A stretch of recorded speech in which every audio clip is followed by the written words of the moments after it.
The entry-level compacts have been getting some healthy numbers for the German luxury car brands, and Audi has two successful models running in this particular segment, the Q3 and the A3, and the latter has now been given a midlife makeover. But like most other Audis, the changes are quite hard to notice. Audi believes that the understated designs for its cars have better shelf life, and therefore it doesn't see the need to have any radical themes. Instead, the designs are more evolutionary and build upon the virtues of the outgoing models. The second generation R8, the all-new A4 and the upcoming Q5 are examples of this thought process. The new A3 is no different then. In fact, it isn't an all-new car either, and therefore the evolution is quite minor. Predictably is the headlights, grille, bumpers and the tailgate that get design revisions. The detailing on these elements aim at imparting a sharper look to the compact sedan, and in my opinion, it comes together quite well. The headlamps come with xenon lamps as standard or LED lamps as an option, but no matrix technology for the India spec model yet. The face is easy to be mistaken as the A4's in a passing glance, but a quick look at the side profile will identify the A3 with its coupe-ish roofline and the stubby boot. I quite like the sporty rear bumpers, which could be exclusive to the S-Line trim. On the inside is a familiar cabin, finished in a sporty black trim with contrasting aluminium inserts. There is a smart new steering wheel, and the equipment list gets a few additions too. So the storage space that you have in the tunnel console, Audi likes to call it the phone box because of some additional capabilities that it has. So it does come with wireless charging in case your device supports it. My iPhone doesn't support it, so I have wired charging and I have two USB ports for that. I can also play music off that. Now this phone box also boosts your phone's network capabilities by using the car's antenna.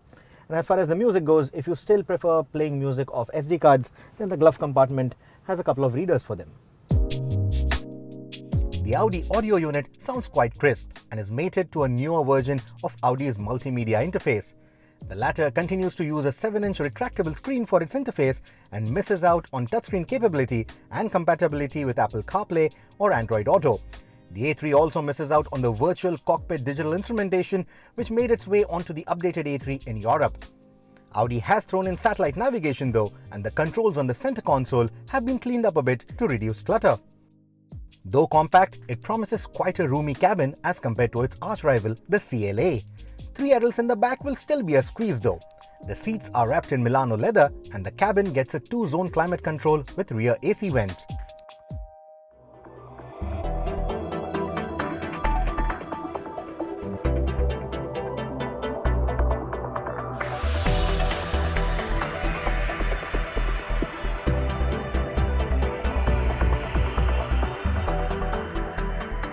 So apart from the facelift and the minor equipment upgrade that it's got, the A3 has also been given a mechanical update.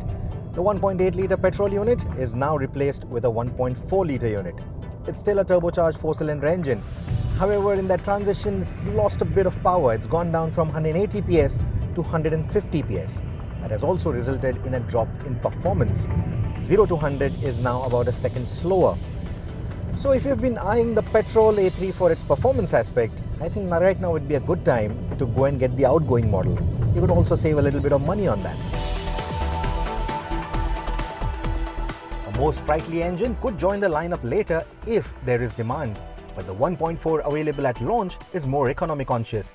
It comes with Audi's cylinder-on-demand technology that lets it shut off 2 cylinders under low load conditions like idling, bumper-to-bumper traffic or cruising at moderate speeds.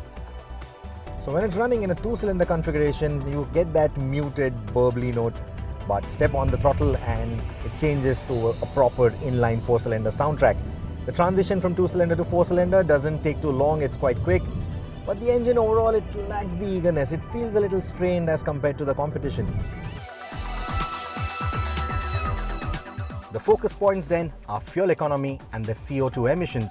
We hear that the new emission norms that will come into effect in India by 2018 will grade car makers on their overall carbon footprint and not model-specific CO2 emissions. Such small displacement engines and greener technologies could therefore define what the future Audis will bring to the table. The 1.4-litre petrol comes mated to a 7-speed transmission that is quite quick and precise in its operation. The diesel, on the other hand, gets a 6-speed transmission, which is quite effective too, leaving little room for complaint. The diesel variant, it continues to use the trusty 2-litre 4-cylinder motor. Now, power isn't as much as the petrol engine produces. However, the displacement and the punchier torque band, that is what gives it better drivability and also makes it the ideal choice for the A3. It picks up speed quite quickly and impresses as much in the city as it does on the highway. It isn't as refined as its counterpart in the A4, but compared to its class rivals, it isn't as noisy. At cruising speeds, the oiler is quite silent, justifying the badge that it wears. There is a bit of road noise and wind noise that creeps into the cabin at highway speeds. There seem to be no real changes to the suspension setup of the A3. It still continues to impress with a pliant and comfortable ride quality. And you take it around bends and it has that taut feeling, gives you really good driving dynamics overall. The grip from the tires, it's quite good too, and despite this being a front-wheel driven car, you don't really get that understeery feel, which is a good thing, unless you start pushing this car hard around bends.